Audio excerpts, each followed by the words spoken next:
Hello दोस्तों, आज हम बात करेंगे रूट्स ऑफ ड्रग एडमिनिस्ट्रेशंस। कौन कौन से रूट्स होते हैं जहां से हम अपने पेशेंट्स को ड्रग्स दे सकते हैं। दोस्तों, रूट्स ऑफ एडमिनिस्ट्रेशन दो टाइप का होता है, एक होता है लोकल एंड होता है सिस्टेमिक। दोस्तों, रूट्स ऑफ एडमिनिस्ट्रेशन होता क्या है? Routes of administration is the medium in which any drug is introduce into the body for its action. मतलब कि एडमिनिस्ट्रेशन ऑफ रूट्स वो होता है जहाँ से हम किसी ड्रग्स को दें और बॉडी में वो अपना एक्शन इंट्रोड्यूस करें। तो सबसे पहले हम देख लेते हैं लोकल। लोकल में आता है स्किन, जैसे कि हम उस पर टॉपिकल में क्रीम पाउडर्स ये सब जब अप्लाई करते हैं किसी बॉडी सरफेस पे, स्किन के सरफेस पे, तो वो हमारा आ जाता है लोकल के टॉपिकल में। एंड उसमें लोकल में डीपर टिश्यूज़ भी आ जाते हैं एंड आर्टेरियल सप्लाई भी आ जाता है। और बात करें अगर हम सिस्टेमिक की, तो सिस्टेमिक में एक होता है इंटरनल, एक होता है पेरेंट्रल। और अगर हम इंटरनल की बात करें तो इंटरनल वो होता है जहाँ से ड्रग को हमारे drug travel through GIT, gastrointestinal tract के थ्रू ट्रैवल करके हमारे बॉडी में प्रवेश करेगा। इंटरनल में देखेंगे तो हमारे पास तीन टाइप का होता है, एक ओरल, एक सबलिंगुअल एंड एक रेक्टल। दोस्तों, अभी आगे हम सबको आगे चल के सबको एक्सप्लेन करेंगे, अभी हम ऐसे यहाँ पे दिखा देते हैं खाली आपको। पेरेंट्रल में देखेंगे तो सबक्यूटेनियस आता है एंड इंट्रामस्कुलर आता है, इंट्रावेनस आता है, इंट्रा आर्टेरियल एंड इंट्राडर्मल। दोस्तों, अगर हम एक्सटर्नल, जिसमें ओरल, सबलिंगुअल एंड रेक्टल ये तीनों आता है, अगर हम इसको डिटेल में देखें तो हम आपको दिखा सकते हैं दोस्तों। यहाँ पे एक्सटर्नल रूट्स में oral and sublingual and rectal आता है।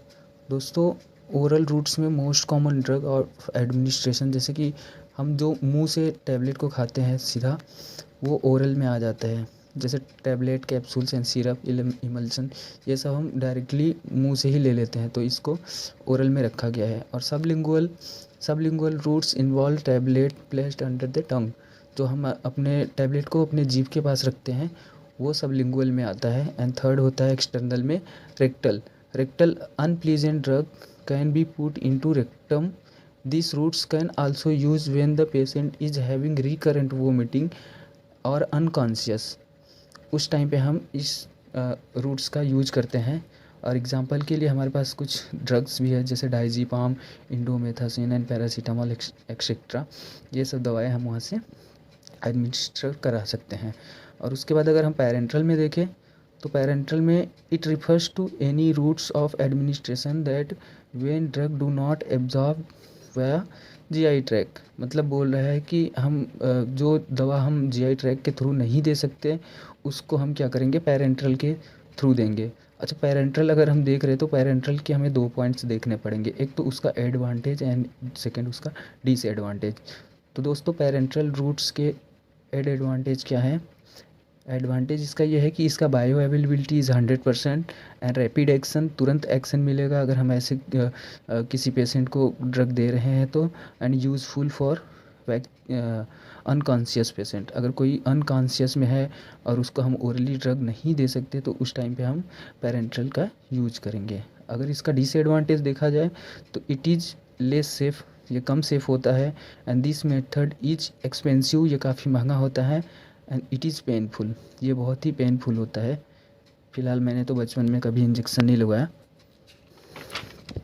आगे देखें तो आगे हमारा आता है subcutaneous routes is use for arm, forearm and thigh. जो इस जगह पे इंजेक्शन को दिया जाता है वो उसको हम सबक्यूटेनियस में रखते हैं। इसका एडवांटेज है दोस्तों कि एब्जॉर्प्शन इज स्लो।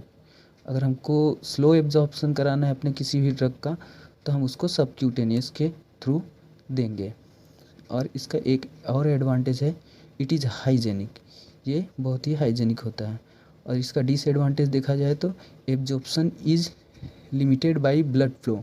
इसका जो एब्जॉर्प्शन होता है वो हमारे ब्लड के ही थ्रू होता है, तो ब्लड फ्लो जो होता है वो स्लो रहता है, जिसकी वजह से हमारा एब्जॉर्प्शन स्लो होता है। और उसके बाद इंट्रामस्कुलर देखें तो intramuscular routes applied to the buttock and thigh. जो हमारा इंट्रामस्कुलर होता है वो हमारे बटक पे या तो थाई पे आईएम के थ्रू दे दिया जाता है। इसका एडवांटेज है कि absorption is rapid than subcutaneous से जल्दी इसमें एब्जॉर्प्शन हो जाता है। एंड डिसएडवांटेज होता है इसका कि this routes might cause nerve और वेन्स डैमेज। ये कभी कभी क्या करता है कि आईएम अगर हम दे दिए तो कभी कभी हमारे नर्व्स को या तो वेन्स को डैमेज कर देता है। और intravenous drug is directly deliver into a when. जो हम इंजेक्शन को सीधा डायरेक्ट वेन्स में दे देते हैं उसको हम इंट्रावेनस रूट्स बोलते हैं। इसका एडवांटेज है कि इसका रैपिड एक्शन होगा और एब्जॉर्प्शन इज़ नॉट रिक्वायर्ड। यहाँ पे डायरेक्ट एक्शन मिलना चालू हो जाता है और कोई भी एब्जॉर्प्शन का ज़रूरत नहीं पड़ता। और अगर इसका डिसएडवांटेज देखो तो this method is more risky, ये ज़्यादा रिस्की होता है। Intra arterial, this route drug are administered into the artery through this routes anti cancer drug are given. मतलब कि ये बता रहा है कि ये जो रूट होता है वो आर्टरी के थ्रू यूज किया जाता है और एंटी कैंसर का बहुत जो भी ड्रग आते हैं हम उसके थ्रू इसमें देते हैं। इसका एडवांटेज है कि bioavailability is 100%, high concentration of drug can be administered. जो हाई कॉन्सेंट्रेशन का ड्रग होता है उसको हम इसके थ्रू दे सकते हैं, इंट्रा आर्टेरियल के थ्रू। और उसके बाद अगर इसका डिसएडवांटेज देख लें इंट्रा आर्टेरियल का, तो इसका डिसएडवांटेज है कि it is painful, it is less safe and it is expensive. Painful भी होता है और कम सेफ होता है और महंगा भी होता है। और इंट्राडर्मल 5वें नंबर पे, इंट्राडर्मल को अगर हम देखें तो this route drug are administered into the dermal layer of the skin.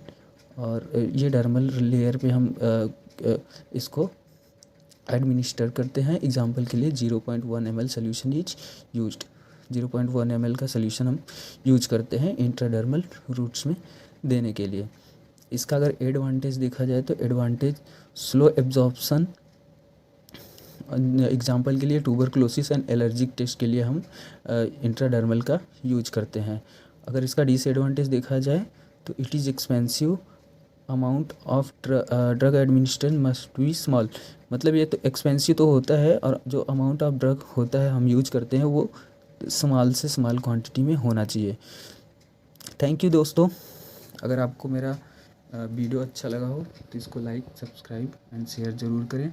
Next video मैं बनाने वाला हूँ मैकेनिज़्म ऑफ एक्शन पे, जो कि आप लोगों के लिए बहुत ही हेल्पफुल रहेगा। अगर आपको ऐसे ही वीडियो अच्छे लग रहे तो फिर आप मेरे को कमेंट बॉक्स में बताओ, मैं और वीडियो बना के डालता हूँ। Thank you.